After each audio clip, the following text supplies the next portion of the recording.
बढ़ते हैं जी आगे। जरा आपको अब आर्मी की भी एक और खबर बताते हैं और बताते हैं कि लाइन ऑफ कंट्रोल पर क्या कुछ चल रहा है, न सिर्फ मशरकी लद्दाख के अंदर बल्कि अरुणाचल के आसपास भी क्या कुछ हो रहा है। जी आसिफ। बिल्कुल, कल लद्दाख काफी सुर्खियों में रहा। हुकूमत पर इल्जामात आयद करने की कोशिशें मुसलसल देखी गई और कांग्रेस ने दिल्ली के अंदर प्रेस कॉन्फ्रेंस करके मशरकी लद्दाख की सूरत हाल और दिल्ली के अंदर जो रिसर्च पेपर एक कॉन्फ्रेंस में है जहां वजीर दाखिला, वजीर आजम, आईजीपीज, डीजीपीज जो सीनियर ऑफिशियल्स थे उनके सामने वो पेपर आया था, उस पर सरकार को जवाब देने के लिए कहा गया। लद्दाख की सूरत हाल पर सवाल कांग्रेस ने उठाए थे।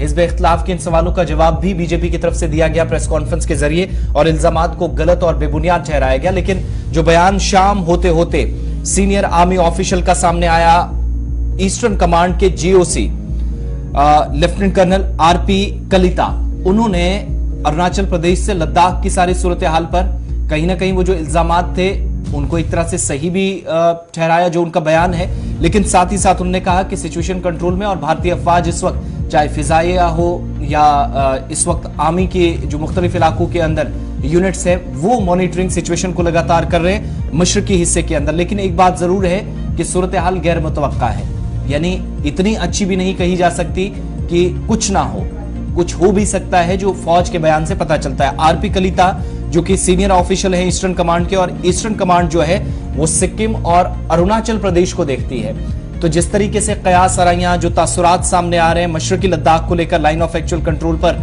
सवाल उठाए जा रहे थे कि चीन ने मुख्तलिफ मकामात पर कब्जा किया है, इस ताल्लुक से भी प्रेस कॉन्फ्रेंस में आरपी कलिता से सवाल पूछा गया और टॉप आर्मी ऑफिशियल ने इस पर जवाब देते हुए कहा कि जितने बयानात हैं, जितनी चीजें हैं, इनके पेश नजर हम ये भी कह सकते हैं कि सूरत हाल कंट्रोल में जरूर है, मॉनिटरिंग हो रही है, लेकिन ये नहीं कहा जा सकता कि अनप्रेडिक्टेबल सिचुएशन नहीं है। इस तरह की सूरत हाल बनी हुई है। खुद आप बयान ईस्टर्न कमांड के सरबराह का सुनिएगा। Problem stems from the fact that the border between India and China is not clearly demarcated. So there are differing perceptions about the line of actual control, which leads to frictions or escalation at times. However, let me assure you that the situation along the northern borders presently in both Sikkim as well as in Arunachal Pradesh is stable but unpredictable because of the absence of delineation of the borders. We are constantly monitoring the activities that take place across the border, and our preparations is always there to meet any sort of emerging challenge issue in those regional area within their own territory, and following which on own side also to mirror those activities requisite infrastructure development has been carried out so as to ensure a better response from us in case we are required to do that.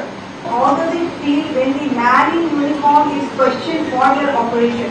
Recently it is going on, the question is being raised over the surgical strike, and some of the political leaders are asking for approval. So how do you react to that and how do you see this? I would not like to comment on that, ma'am, and it's a political question, so I'll refrain from doing that. I think the nation trusts the Indian Armed Forces. चलिए जनाब, army के officials का statement आप सुन रहे थे। सरहदों पर किस तरीके के हालात है, भारत सरकार क्या कुछ करने जा रही है, और तकरीबन 207 के करीब नए मॉडल विलेज का कयाम भी अमल में लाया जा रहा है सरहद के पास इलाकों के अंदर, ताकि इंफ्रास्ट्रक्चर, बेसिक इंफ्रास्ट्रक्चर डेवलपमेंट में मजीद वुसअत